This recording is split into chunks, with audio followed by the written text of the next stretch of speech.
Hey, what's going on, everybody? Dr. Thompson here with Exemplify Health Center, your Wellness Way affiliate right here in Yorkville, Illinois. Hope you guys are having an awesome Wednesday right now. Didn't plan on jumping live, but decided, hey, why not? And so a lot of times, if I decide to do a spontaneous live, I want to go over something that comes up just in clinical practice, talking to patients and things like that, and looking at social media and things like that. So hope everybody is having an awesome Wednesday again. Probably see this little thing right there. That's actually the light that's shining on me right now. Isabel, how you doing? Brooke, thanks for joining us. So I want to go over a really awesome question that people ask, and this is there's a lot of debate regarding this, but I'm going to help you make sense of this whole idea of intuitive eating and hunger, and when hunger can absolutely become a liar. So before we do that, I want to give you just something awesome, clinical success. And I want you guys to share this. So we had a young girl. So mom's actually started seeing us first. Chronic pain everywhere, high stress, not sleeping very well. Was actually diagnosed with autoimmune condition. We ran some labs and it actually wasn't. It's just, I don't know why they diagnosed her with it. She didn't have it, but some problems on birth control, infertility, just could hardly walk, and she got better, and so she's, digestion has improved, chronic pain. She's getting to the point where, now she's going to, start exercising for the first time in years. And so she asked me this question. She said, hey, I have a question. My daughter, we have her scheduled to get her tonsils and her adenoids out. Do you think you can help? And of course I said, absolutely. So they brought the little girl in, and she was about 2 weeks of getting tonsils and adenoids ripped out of her throat. And when she comes in, she's moody. She is just bouncing off the walls. If you look at her cheeks, you see that she had just constant redness around the cheeks, and just tender, like up and through. She's also had so many ear infections and things like that. And lo and behold, if you fast forward about 6 weeks later, they've canceled the surgery. She's not going to have her tonsils out, not going to have her adenoids out. Her behavior has gotten better. The skin is actually clearing up. She's calm. She's relaxed. And really the only thing that we did was we addressed physical, chemical inflammation in this little girl, and now she gets to keep her tonsils. Praise the Lord. You guys, if you have an organ that you were created with, you're supposed to have it for the rest of your life. And so no more ear infections or anything like that. And she said, a lot of my friends, they schedule tubes in the ears and getting the tonsils out for their kids, and it seems to take care of the problem. And I said, well, it takes care of the symptom. It doesn't take care of the problem. You just because you remove an organ doesn't mean that the reason why you had the problem in the first place goes away. And this goes with any organ removal. You get your tonsils out. It doesn't remove the reason why you needed them out in the first place. You get your appendix out. It doesn't remove the reason why you needed them in the first place. You get a hysterectomy, even though if you feel better, it doesn't remove the reason why the doctor said you needed a hysterectomy in the first place. So removing an organ, unless it's just so diseased it's too far gone, which in some cases it actually is, it never removes the reason why you had the problem in the first place. And this even includes, breast cancer. You remove the breast, it doesn't remove the reason why you had to get, you had the breast cancer in the first place. So that principle not only applies to children and tonsils and adenoids and ears, but it applies to every single organ condition that's taken place. So here's a little girl that's going to have an awesome future because mom said, I disagree, and I'm going to start doing something that's going to make a little bit more sense. So guys, anyone who's having any child who's had ear infections or swollen tonsils, or they need the adenoids out, things like that, have them contact me. Please have them contact me. There is a better way. There's a more natural way. There's a sane approach. And it doesn't involve tons of antibiotics and removing organs. We weren't created that way. So let's talk a little bit about hunger. And guys, this is one of the things that I'm going to go over on Saturday with my friend Joe, former Navy SEAL, when we talk a little bit about testosterone and what I'm going to go over with you next. So I see in the nutrition world quite a bit. And I wouldn't even call myself a nutritionist. Because nutrition is just a component of it. But one of the things that we tell people is that first and foremost, when it comes to nutrition, when they say what diet plan works best, no, there's no diet plan that's going to work best for everybody, because everyone has different issues that are going on regarding their digestive system and things like that. So there is no protocol. However, the first thing that you should address is inflammation. So what are the foods that's creating an inflammatory process inside the body? This is one of the things that we did with this little girl, that we removed the inflammatory triggers and allowed her immune system to be able to settle down a little bit. She stopped having all of these inflammatory reactions that are taking place. Okay, so so that's why like nutrition is just a component of removing inflammation. So let's talk about hunger, because I see like I follow some people in the nutrition realm, and one of the things that they always say is that a lot of people, this whole idea behind intuitive eating. Okay, intuitive eating, meaning you eat when you're hungry and you stop when you're full. And I actually agree with that. The problem is that for a lot of people, the way that they eat now, that they can't rely on this whole hunger mechanism anymore.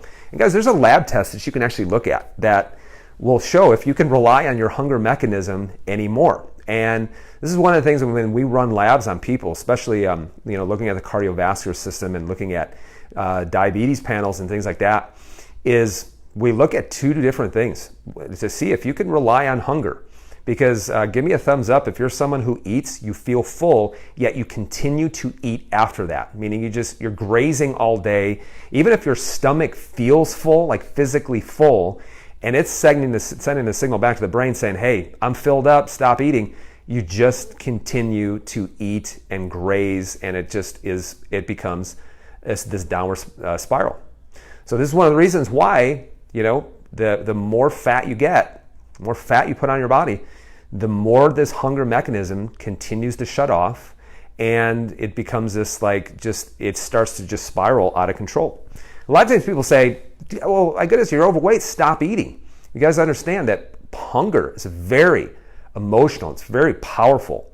And if you're not hearing those hunger mechanisms anymore, it makes it really hard to shut off the switch and to stop eating, because there's an emotional component to it. So how do you know if you can trust your intuitive eating, whether you're full or not? Well, there's this hormone inside the body. It's called leptin. Okay, so leptin is secreted by your fat cells, which means that if you have a small number of fat cells, they'll release leptin, and that will actually shut down this hunger mechanism. So it makes sense. And in fact, the people who are the most sensitive to hunger are the ones who have these lab findings. Those are the ones who have the most insulin sensitivity, meaning if you tested their insulin, it would be the lowest. They would also have a low amount of leptin. So they have this low amount of leptin. Guys, when it comes to hormones, when it comes to insulin, when it comes to leptin, guys, is the more that you need to secrete those hormones, the less the glands and the tissues are actually hearing it. So there's people who come in and their insulin levels are skyrocketed, yet their blood sugar is normal, guys. By the time you're diagnosed with diabetes, oh my goodness, with your having poor blood sugar control, you are so far down the rabbit hole. And in fact, the first thing you start seeing is start looking at your insulin levels starting to creep up, because that means that your pancreas has to secrete more insulin in order to move it into the tissues and into the fat cells.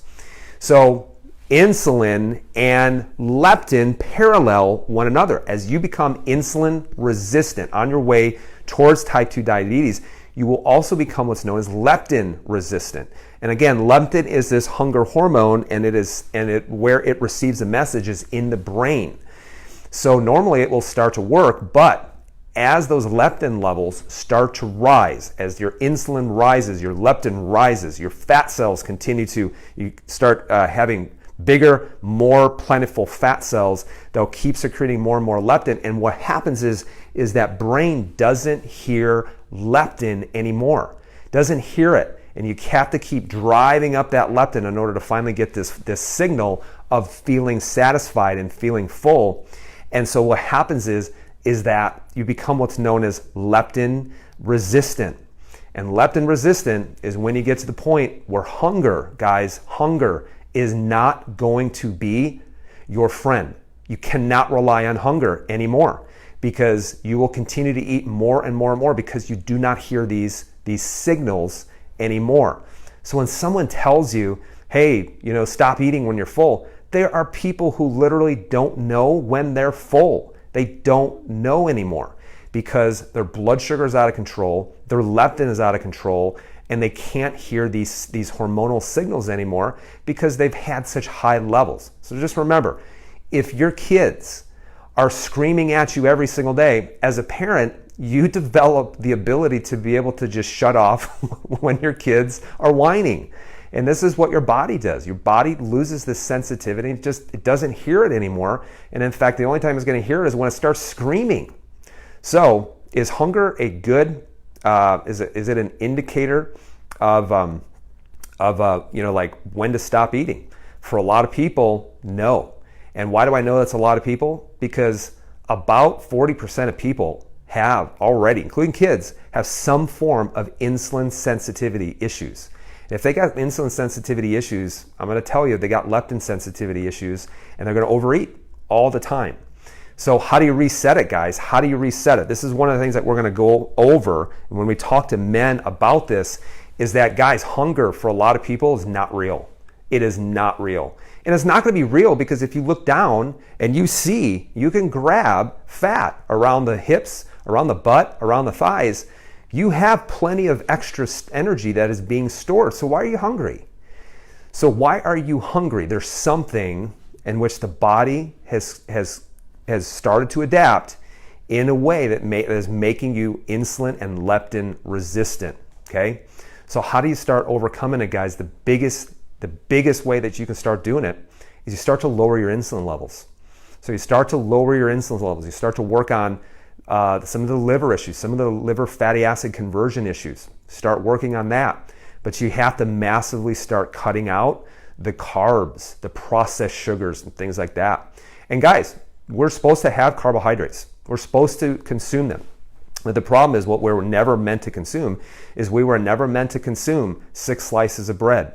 We were never meant to consume Twinkies. We were never meant to consume sugary beverages. We're actually never meant to consume Gatorade. We're never meant to consume fruit juice. We were never meant to consume those things, yet we do that for years and years and years. And when we do that for years, as we start to develop some issues in the liver, we start to put on more fat. We start to develop blood sugar sensitivity issues, insulin sensitivity issues, and it just starts to make our leptin levels go out of control.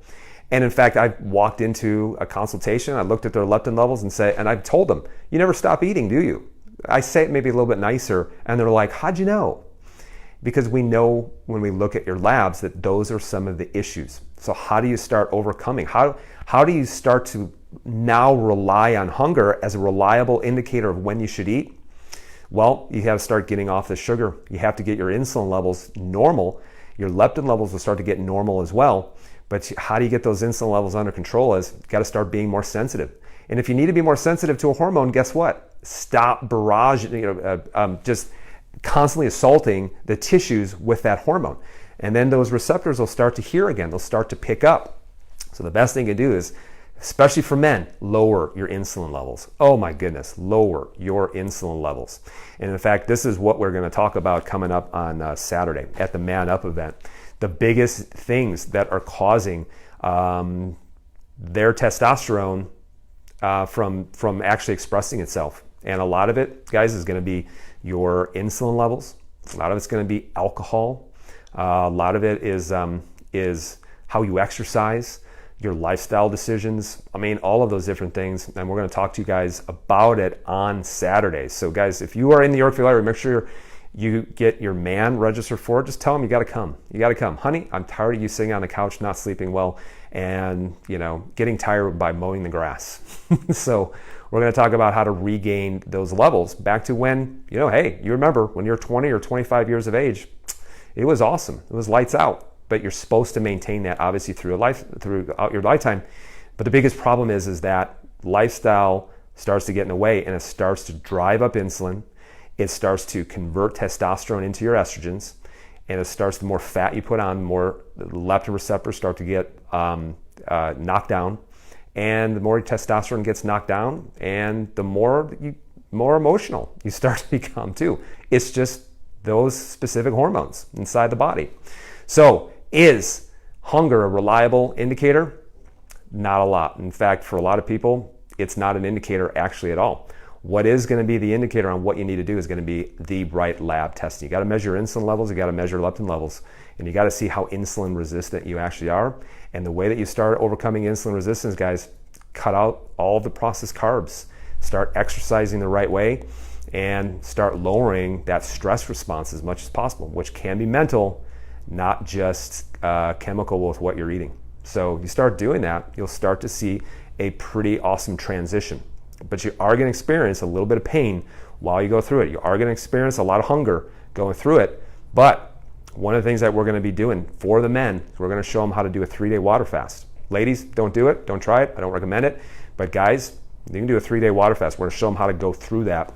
That's going to be our first objective, is doing a 3-day water fast, and then we'll be moving into some other things as well. So it's going to be awesome. We're going to be mentoring men for 4 weeks after that and showing them, hey, man up, guys. It's time for you to become who you're created to be. So if you guys are in the Yorkville area, just visit our page. You will see the event. It's pinned to the top of our page. Make sure you get registered. Registration is going to be done in 2 days. So make sure that you're registered for so that we can see you there. I know I'm excited. I know Joe is excited. He's going to go over the mindset of a Navy SEAL. Here's a common person who is able to become literally the top 1% of 1% of everyone in the military. And he's just a common person who doesn't have any special talents or gifts, but he developed this first. And you're going to need to develop that when you are changing anything in regards to your lifestyle. It's not a try it out approach, I'll see how it goes. It is, I am all in. You got to be all in, because you have to do the hard things so that you can have the easy things later on. So choose your hard, guys. Hard now, easy later, or easy now and much, much harder, much more painful later on. So share this with your man coming up next this Saturday. I think it's the 18th, starting at 10 o'clock right here at Exemplify Health Center. And guys, let's give you a preview. This is actually our new room that we just made. Hopefully I can turn it around. We have someone that's in the sauna right now. Hopefully I didn't scare them too much. And then this is where the magic will be happening, guys. So thanks, guys, for joining. Share this with me. And appreciate all of you guys. Love all of you guys very much. Thanks for all that you do in order to promote health, promote healing from a different perspective. So we'll see you guys soon. Thank you very much.